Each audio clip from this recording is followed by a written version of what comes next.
This video is for you if you're just starting out hunting deer.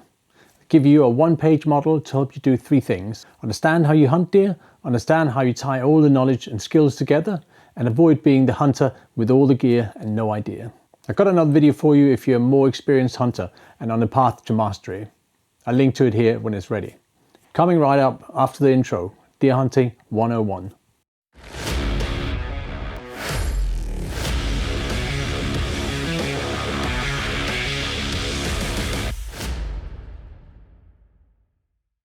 Welcome to the Red Kettle channel. This is where you get updates on product development and tips and tricks for efficient hunting. Today, it's Deer Hunting 101, a beginner's overview to help set you on a course towards success. If you're like me, when I first started out, you'll recognize this keyword, information overload. So many new concepts, so much to learn. What gear do you need and how do you use it? Why is one company saying something is a must-have when another brand raves about a whole different feature? Why is one hunting buddy saying one way is right when another has a whole different point of view? Here's the challenge. They might all be right, but they talk about different scenarios.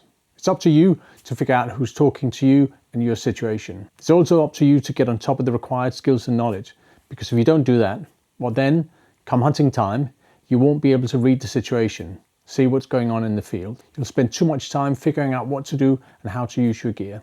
And that is setting yourself up for failure, which means you'll waste time and money. Fortunately, there's a trick to help you cut through the noise. Elon Musk talks about the semantic tree, where you need to understand the roots and the trunk before you add branches and leaves. Tim Ferriss talks about the one-pager, a concept that helped him reach champion level in activities as different as tango and kickboxing.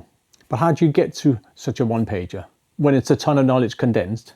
Well, easy. You leapfrog and use the model I've created, based on almost 30 years of hunting and more than 15 years of experience with process optimization.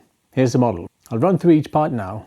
Mind you, this is an intro. I won't go into detail about each component because I have a bonus for you at the end of the video. It doesn't matter if you're building a bridge, planning a military operation, installing a new IT system, or going hunting. You need to understand what you're preparing for. You need a clear set of requirements, a description of key factors influencing your hunt. I refer to this as a situation summary. Don't let strategy and tactics confuse you. Strategy is your overall approach, and we can boil things down to two main options, static hunting and dynamic hunting.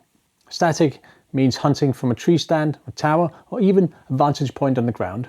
A critical success factor in this type of hunting is planning and preparation, because you create an opportunity to shoot in advance, which means extra care when it comes to scouting. Dynamic hunting means hunting on foot, which is refers to as still hunting or deer stalking, depending on where you come from.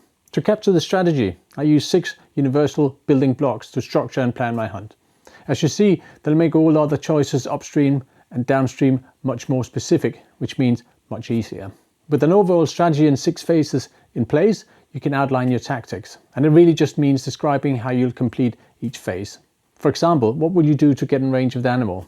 Set up a tree stand by an active deer trail, or still hunt upwind along that same trail? With your tactics in place, you can pick the gear you'll need, not on the brand level, but the kind of items and features required to implement each tactic. Sometimes your current gear will have influenced your tactics. For example, no need to plan to spend the entire day glassing if you don't have a spotting scope. Other times you're free to choose. The next and second last step is to decide how you'll carry your gear. This is quickly decided if you just carry your rifle a short walk to a tree stand for a short 1 or 2 hour session. But as soon as your outings get longer, and especially if you hunt on foot, then this part becomes more important. It pays to ensure easy access to critical gear, because you don't want that expensive gizmo to get in your way of hunting. Finally, the last step is to describe how you'll use each piece of gear. Some things are easy and obvious to describe, others not so much.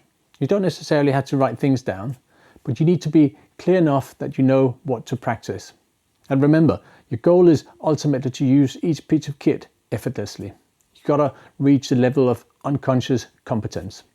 Let's recap. You're early on in your career as a deer hunter, which means information overload. But with this simple learning hack, you can cut through the noise and make the most of the time and money you spend. This was just a summary, and I've created an ebook with more detail on the efficient hunting framework.